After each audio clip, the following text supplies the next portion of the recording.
नमस्कार दोस्तों, स्वागत है आपका आज की नई वीडियो में। तो रिसेंटली आपने देखा ही होगा कि दिल्ली सरकार के जो चीफ मिनिस्टर हैं अरविंद केजरीवाल जी, वो काफ़ी ज़्यादा भड़के हुए हैं केंद्र सरकार के ऊपर और वो बार-बार लेफ्टिनेंट गवर्नर को बोल रहे हैं कि भई आप मुझे सिंगापुर ट्रिप पे क्यों नहीं जाने दे रहे? मुझे वहाँ पर इनवाइट किया गया है जो समिट होना है, सिटी समिट 2022 उसमें मुझे जाने दीजिए और उनके पास उनकी फाइल अटकी हुई है लेकिन गवर्नर ने जो है वो मना कर दिया है कि भई वो जो इवेंट है सिंगापुर का वो मेयर्स के लिए है, तो आप वहाँ क्यों जाना चाहते हैं? और सिसोदिया जी ने कहा है कि भई जो सीएम हैं वो पॉलिटिकल क्लीयरेंस के लिए मिनिस्टर ऑफ एक्सटर्नल अफेयर के पास अप्लाई करेंगे।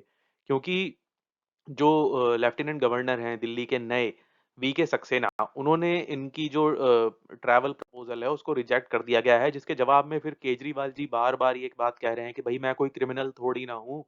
मुझे क्यों नहीं जाने दिया जा रहा? क्यों मेरी ट्रिप को क्लीयरेंस जो है वो डिले किया जा रहा है? आखिर ऐसी क्या वजह है जो आप मुझे जाने नहीं दे रहे? बार-बार वो सवाल पूछ रहे हैं। उन्होंने प्रधानमंत्री जी को भी चिट्ठी लिखी कि भई आप मुझे जाने दीजिए, मेरी जो ट्रैवल है उसे क्लियर कर दीजिए, मुझे वहाँ पर इनवाइट किया गया है और मैं वहाँ पर एज़ अ स्पीकर जा रहा हूँ। मैं वहाँ दिल्ली मॉडल के बारे में बताऊँगा और मैं लोगों को दिखाऊँगा कि भई देखिए हमने दिल्ली में कितना विकास करा है, कितने अच्छे स्कूल हमने बनाए हैं, कितने अच्छे हॉस्पिटल हमने बनाए हैं, कितने अच्छे हमने सड़कें बनाई हैं, हमने बिजली फ्री कर दी, हमने पानी फ्री कर दिया, हमने इतनी बढ़िया गवर्नमेंट बनाई है दिल्ली में, जो आज तक पिछले 70 सालों में नहीं हो पा रहा था दिल्ली में, वो भी अब चीज़ें दिल्ली के अंदर हो रही हैं और उसके बाद हमने पंजाब में भी किया है, कितना हमने हेल्थ के अंदर काम किया है। ये सारी अच्छी-अच्छी बातें जो दिल्ली सरकार की हैं, ये बताना चाहते हैं वहाँ जाके, लेकिन इनको क्लीयरेंस नहीं मिल रही।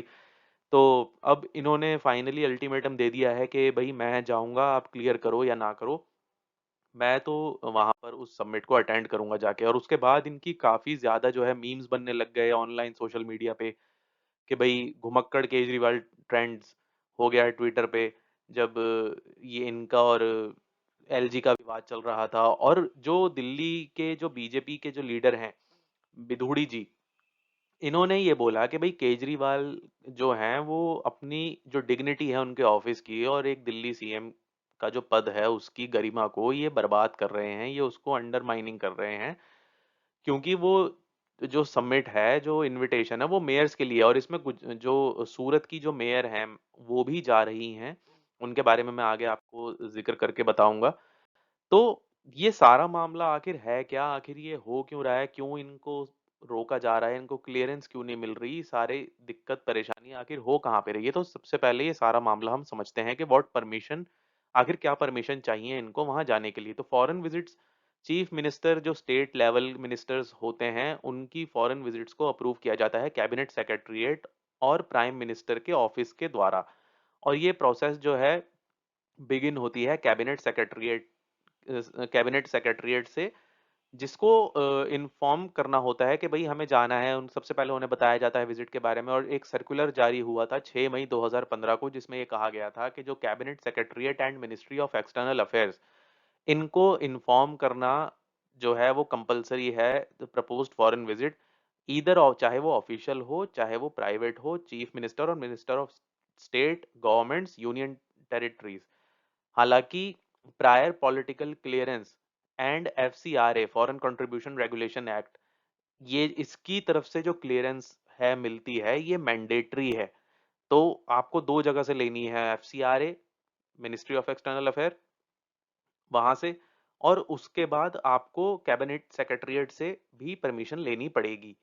ठीक है? The notification also acknowledged that most chief minister usually write to the PMO for permission तो प्राइम मिनिस्टर ऑफिस में ही लिखते हैं ज्यादातर मिनिस्टर परमिशन के लिए। अब ये पॉलिटिकल क्लियरेंस देता कौन है? द पीओ में जो PMO sends the application to the ministry of external affairs.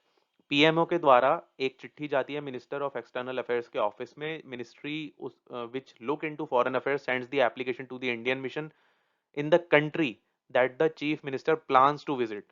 तो पहले पीएमओ से चिट्ठी जाएगी एमईए के पास, एमईए से जाएगी फॉरेन अफेयर्स के पास, जहां पर उनका जिस कंट्री में वो जाना चाहते हैं वहां पर वो चिट्ठी भेजी जाएगी जहां उनको विजिट करनी है। उसके बाद एक इन्वेस्टिगेशन होती है पूरी प्रॉपर तरीके से thorough investigation is carried out and the hosts of the dignity are स्क्रूटिनाइज्ड।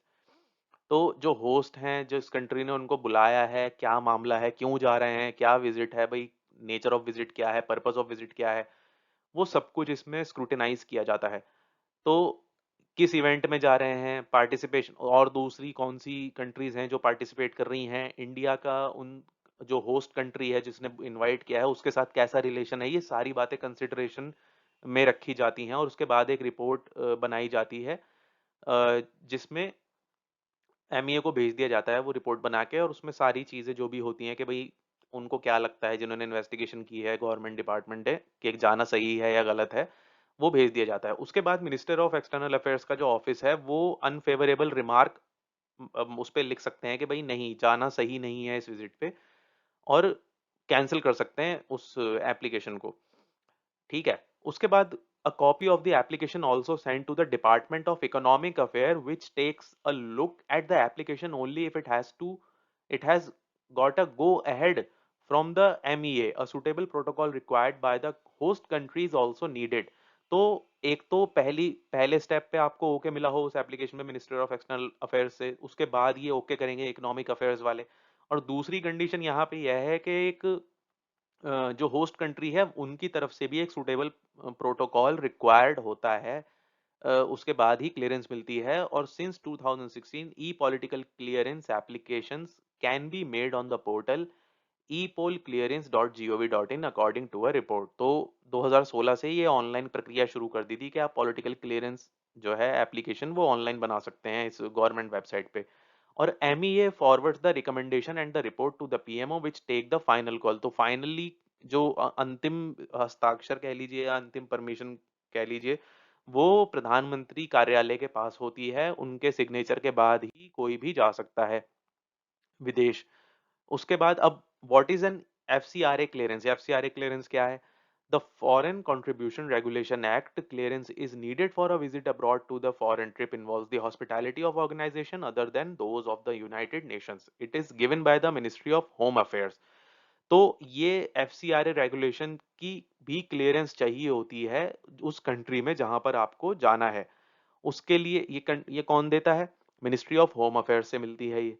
अब अकॉर्डिंग टू सितंबर 2011, 2011 में जो गाइडलाइंस इशू हुई थी मिनिस्ट्री ऑफ होम अफेयर्स के द्वारा इस फॉरेन हॉस्पिटैलिटी को लेके, कि no member of legislature or office bearer of a political party और जज और गवर्नमेंट सर्वेंट और एम्प्लॉय ऑफ एनी कॉर्पोरेशन और any other body owned or controlled by the government shall, while visiting any country or territory outside India, except with the prior permission of the central government। तो आपको समझ आ गया होगा कि कोई भी व्यक्ति अ, जो मेंबर ऑफ लेजिस्लेचर होगा, no member of a legislature or office bearer of political party.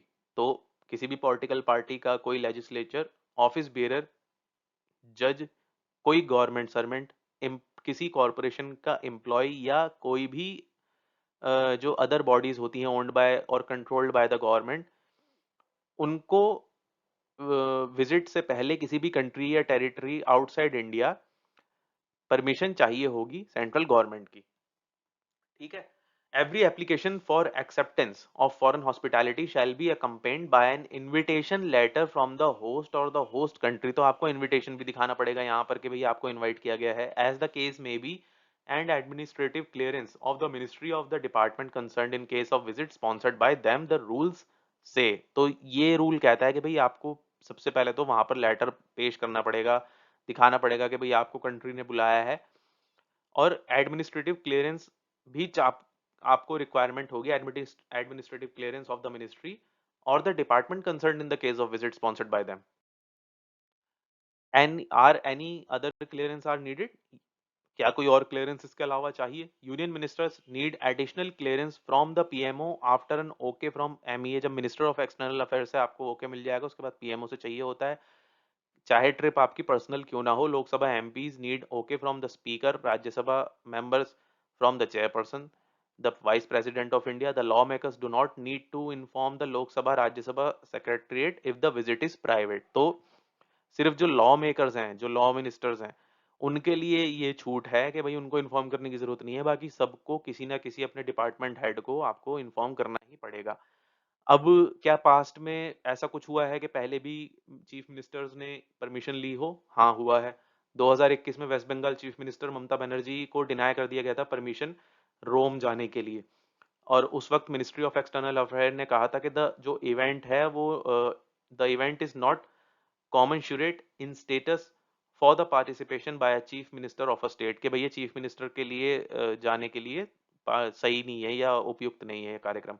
उसके अलावा 2019 अक्टूबर में इनको केजरीवाल जी को पहले भी नहीं मिली थी परमिशन, अप्रूवल नहीं मिला था इनको climate conference in Denmark Copenhagen, जो इन्होंने बाद में वर्चुअली अटेंड किया था। He was not given a political clearance by the MEA. The उस वक्त के जो यूनियन मिनिस्टर थे प्रकाश जावड़ेकर, उन्होंने कहा था कि it was a mayor level conference and a West Bengal minister is going to attend it.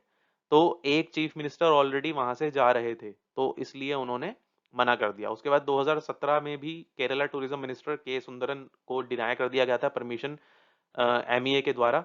जब वो चाइना जा रहे थे for tourism conference, it was found that the host was not providing suitable protocol to the minister from an important Indian state, reports the Hindu. ये the Hindu की report थी कि भाई इनको प्रॉपर प्रोटोकॉल नहीं मिल रही थी जो मिलनी चाहिए थी, इस वजह से नहीं दिया गया। और यूपीए रूल में Tarun Gogoi who was then Assam chief minister, उनको भी अलाउ नहीं किया गया था यूनाइटेड स्टेट और इजराइल जाने के लिए। Arjun Munda from Jharkhand was not given clearance to visit Thailand. तो ये कुछ एग्जांपल्स थे कि जिनको पास्ट में क्लियरेंस नहीं मिली। अब जब हमने ये जो वेबसाइट, ऑफिशियल वेबसाइट जो इसकी है, वर्ल्ड सिटीज समिट की, तो उसमें हमने देखा कि हमें सूरत की जो मेयर हैं, इनका नाम है हुमाली जी। तो इनकी फोटो वहां पर है, लेकिन अगर आप खुद भी जाके चेक करेंगे इनकी वेबसाइट, इस वेबसाइट पे, तो आपको ये, और मैं आपको एक बात बता दूं कि ये फोटोज कौन से सेक्शन में है। जब आप वेबसाइट विजिट करेंगे तो वहां पर है कि कौन कौन आ रहा है। लाइक वहां पर अल्फाबेटिकली सबके नाम दिए हुए हैं कि किस किस को इन लोगों ने इनवाइट किया है। तो वहां पर हालांकि केजरीवाल जी की कोई फोटो नहीं थी। और उसके बाद हमने थोड़ा सा और जब इसमें देखा कि ये जो समिट है, वेबसाइट पे इसकी जो डिटेल लिखी हुई है ये है कि जो summit is convening point for global mayors, business leaders, knowledge experts to exchange and co-create city solutions for livable and sustainable cities। और इसमें ऐसा नहीं है कि सिर्फ केजरीवाल जी को इनवाइट किया गया था। इसमें पहले भी 2018 में जो चीफ मिनिस्टर थे आंध्र प्रदेश के उस समय के, एन चंद्रबाबू नायडू, वो भी इसमें जा चुके हैं। ये आप देखेंगे उनकी फोटो भी है। ये पीडीएफ आप वेबसाइट से डाउनलोड कर सकते हैं, अगर आप विजिट करेंगे तो आप इसको पढ़ भी पाएंगे। 2018 की पीडीएफ थी। और ये सारा मामला एक्चुअली था क्या, देखिए, ये 1 जून का ट्वीट है अरविंद केजरीवाल जी का कि भाई हम केजरीवाल जी के साथ मीटिंग हुई थी सिंगापुर के, जो सिंगापुर की जो एम्बेसी है वहां से एक ऑफिशियल्स के साथ इनकी मीटिंग हुई थी। और इन्होंने उस ट्वीट को ऊपर कोट ट्वीट करते हुए ये लिखा था कि आई thank the Singapore government for inviting me, कि भाई मुझे इनवाइट करने के लिए आपका बहुत बहुत धन्यवाद। हम साथ में मिलके बहुत सारी जो विकास की चीजें शेयर करेंगे, दिल्ली और सिंगापुर के लिए, सबके लिए होगा। लेकिन इस इन्होंने कोई ऐसा प्रूव नहीं दिया, कोई इनविटेशन लेटर या इनविटेशन कार्ड या कोई ऑफिशियल ट्वीट सिंगापुर या सिंगापुर गवर्नमेंट की तरफ से या सिंगापुर की जो एम्बेसी है उनकी तरफ से, वो कहीं पे भी इन्होंने शेयर नहीं किया कि इनको एक्चुअल में इनवाइट किया गया है। तो जब वेबसाइट पे भी इनका नाम मेंशन नहीं है, हालांकि ऐसा ये जरूरी नहीं है, कोई कंपलसरी नहीं है कि चीफ मिनिस्टर नहीं जा सकते, क्योंकि पहले भी आपने देखा 2018 में जो आंध्र प्रदेश जो चंद्रबाबू नायडू थे वो गए थे। तो Singapore government invited Kejriwal to this summit on 1 June, जैसा कि इन्होंने ट्वीट में लिखा था। और हमने ये देखा कि पहले भी चीफ मिनिस्टर जा चुके हैं, तो ऐसा नहीं है कि नहीं जा सकते मेयर समिट में। तो एक तरीके से आप ये कह सकते हैं कि भाई ये भी प्रूफ होता है कि सिर्फ जो कहा जा रहा है कि भाई मेयर्स के लिए, तो सिर्फ मेयर्स के लिए नहीं है। Hence while majority of the attendance of the world summit is mayors and city leaders, the 2022 summit is not exclusively for mayors, exclusively for mayors नहीं है, और भी लोग जा सकते हैं। लेकिन इनको इनवाइट किया गया है या नहीं, इसको लेके कोई चीज क्लियर नहीं है। तो ये दो इशू हैं। ये अपडेट वीडियो थी। आई होप आपको पसंद आई होगी। आपके क्या विचार हैं इस वीडियो में कि इनको नहीं जाने दिया जा रहा, तो क्या ये पॉलिटिकल स्टंट है? जाना चाहिए मेयर्स की समिट में या नहीं जाना चाहिए? पहले भी जा चुके हैं, तो क्या इस बार चले जाएँगे तो क्या हो जाएगा? तो आपके क्या विचार हैं? आप कमेंट सेक्शन में ज़रूर बताइएगा। वीडियो पसंद आई तो वीडियो को लाइक कीजिएगा, चैनल को सब्सक्राइब कीजिएगा, बेल आइकन को ज़रूर हिट कीजिएगा ताकि अगली वीडियो की नोटिफ़िकेशन आपको पहले मिले। अपना ख़्याल रखिएगा। जल्दी मिलते हैं आपसे अगली एक और वीडियो में। तब तक के लिए जय हिंद, जय भारत, वंदे मातरम, भारत माता की जय।